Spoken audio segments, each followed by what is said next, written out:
The world has always known Carlos Santana as the man who made a guitar cry, pray, and burn all at once. But what if the greatest secret of his life had nothing to do with music at all? For decades, behind the spiritual sound and legendary smile, Santana was fighting battles no one ever saw. Battles that nearly ended everything more than once. Now, at 77, he's finally revealing the truth he kept hidden for a lifetime. And once you hear what shaped his music, his faith, and his survival, you'll never hear a Santana solo the same way again. Carlos Santana lost his innocence early. Carlos Santana was born in southern Mexico, and when he was 7, his family relocated to Tijuana, a move that would leave a lasting mark on him. He later described the transition as a shock.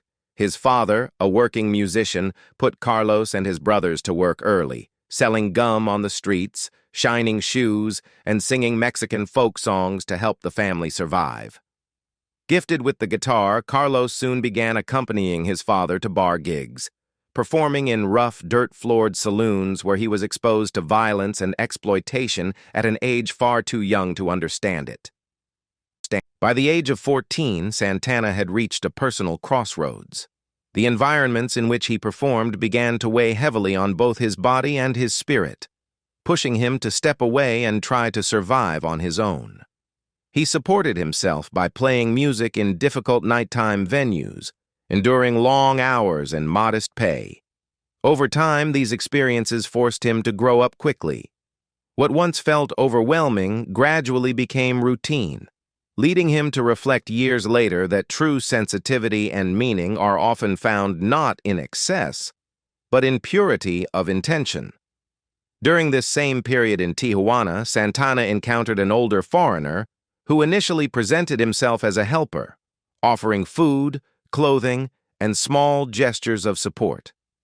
Over time, however, the relationship revealed itself to be deeply harmful and manipulative, drawing Santana into situations that crossed legal and moral boundaries.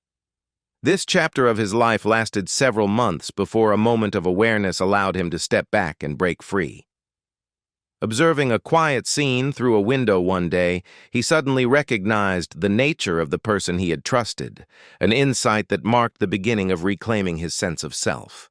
He ran away after his family betrayed him. When Carlos Santana's family moved to San Francisco during his teenage years, the transition was anything but smooth. He didn't want to leave Tijuana, and he had no interest in attending what he saw as a dull American junior high school. Used to the freedom of adult life, choosing when to eat, where to go, and who to be around, he felt trapped and out of place among classmates he couldn't relate to. The move left him angry and resentful, and he later recalled refusing to eat, consumed by frustration toward his family. The situation worsened when Santana discovered that money he had carefully saved had disappeared. He had set aside the funds to pay for immigration paperwork, only to learn that his mother had taken most of it to cover his sister's dental bills. She had initially left $300, money Santana planned to use to buy a Stratocaster guitar.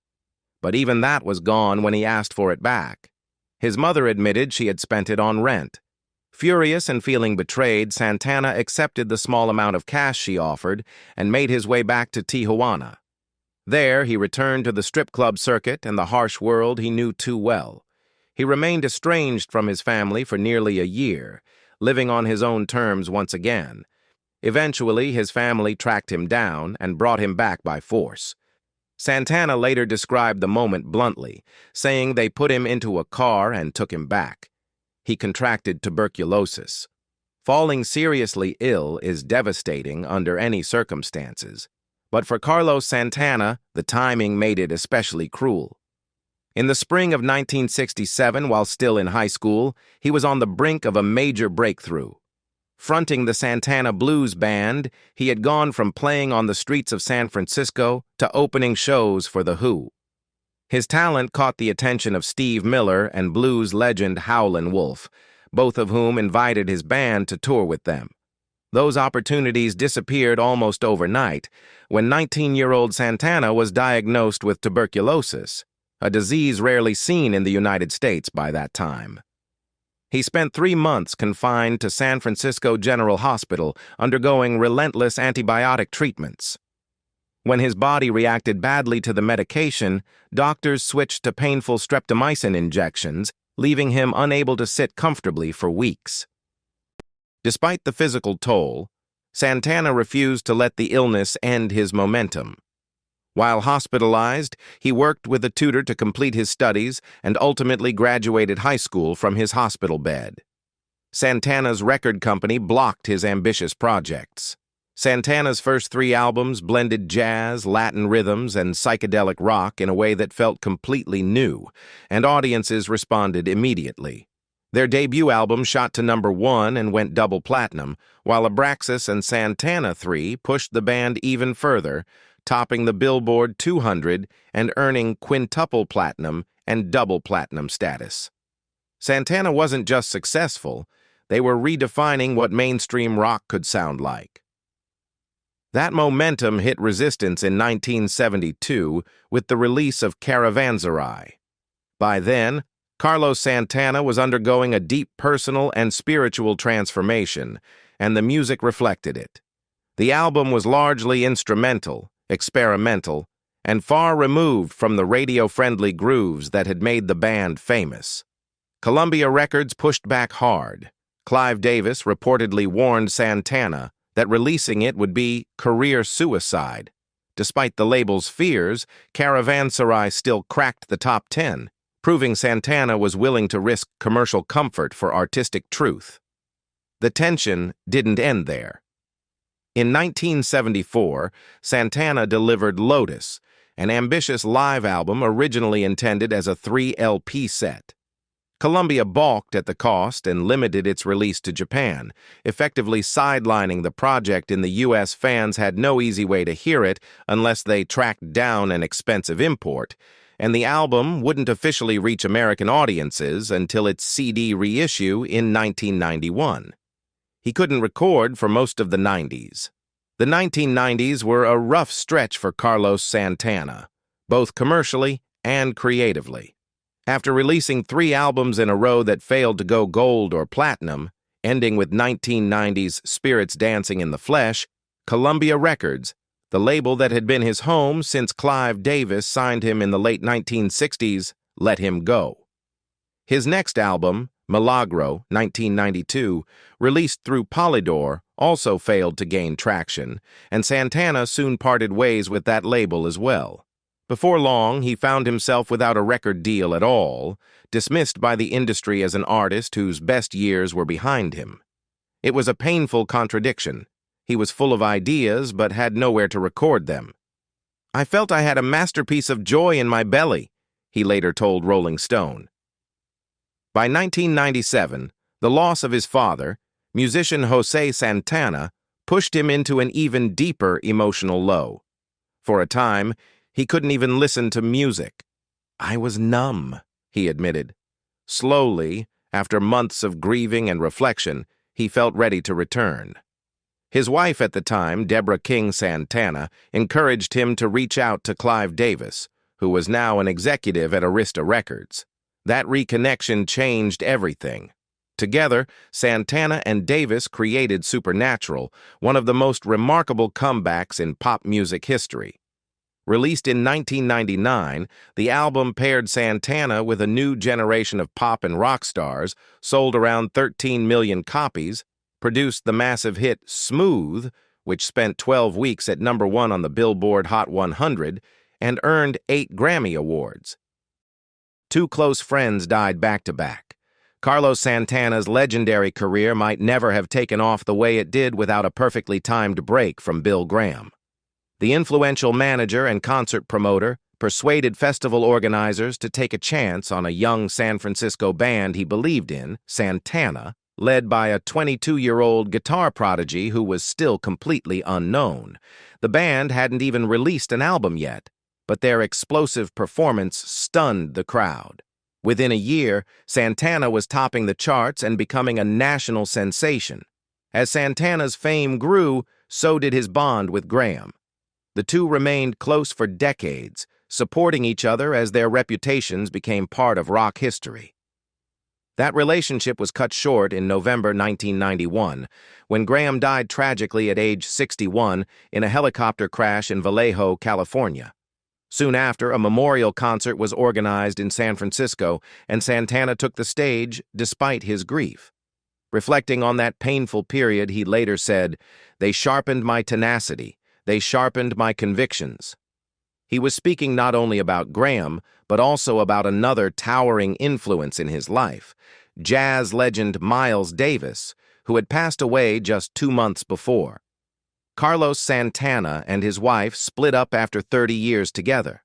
Carlos Santana and Deborah King shared a long, complicated journey together.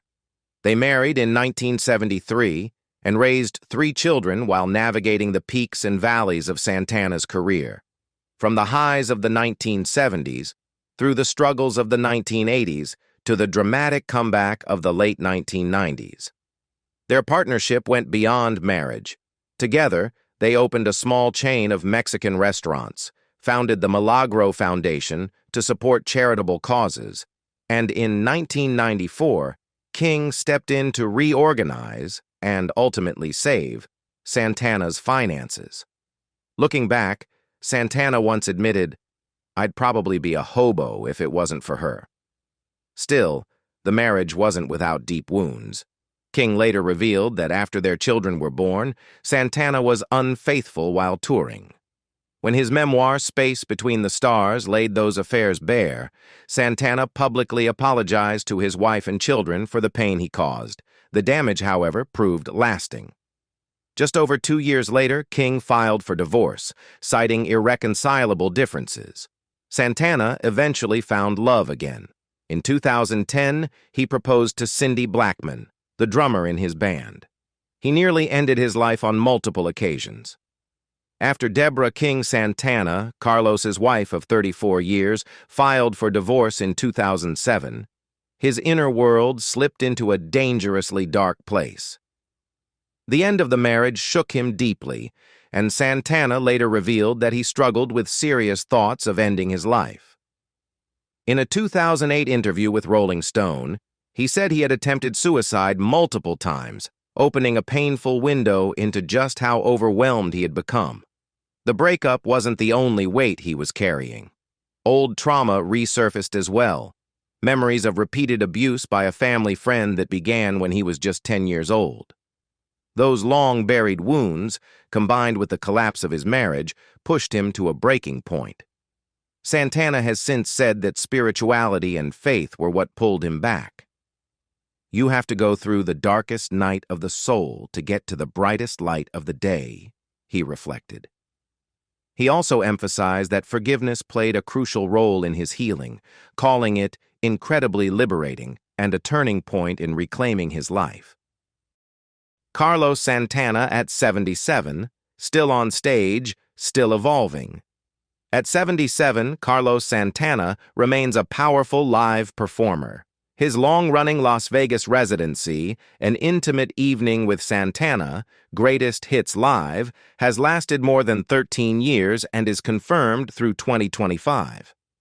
Playing several nights a week at the House of Blues in Mandalay Bay, Santana stands alongside the Rolling Stones as one of the few artists to place a top 10 album in every decade since the 1960s. He also continues to donate portions of his show earnings to causes such as the Milagro Foundation and the House of Blues Music Forward Foundation. In September 2024, Santana was forced to cancel and postpone several shows after needing urgent back surgery.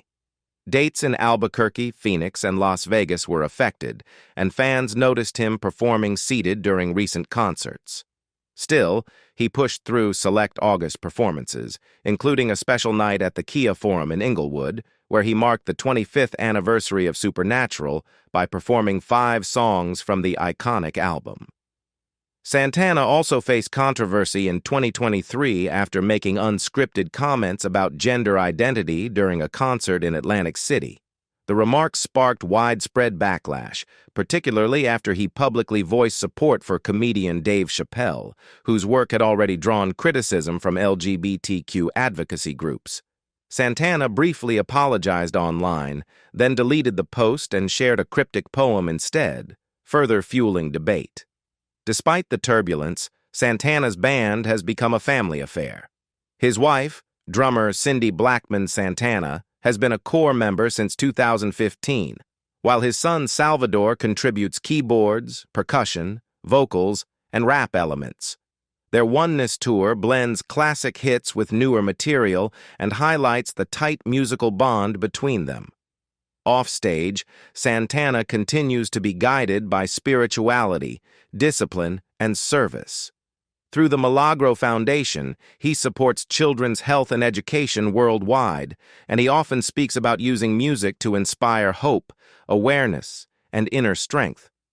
Even now, Santana remains not just a legendary guitarist, but a complex figure still searching, questioning, and creating. At 77, Carlos Santana stands as a living paradox, brilliant, controversial, vulnerable, and still searching. His journey proves that legends don't fade quietly. They evolve, stumble, and keep pushing forward, guided by faith, family, and the music that never leaves them. But now we want to hear from you. Do you see Santana as a spiritual truth seeker misunderstood by the times, or a legend whose words have complicated his legacy? Share your thoughts in the comments below.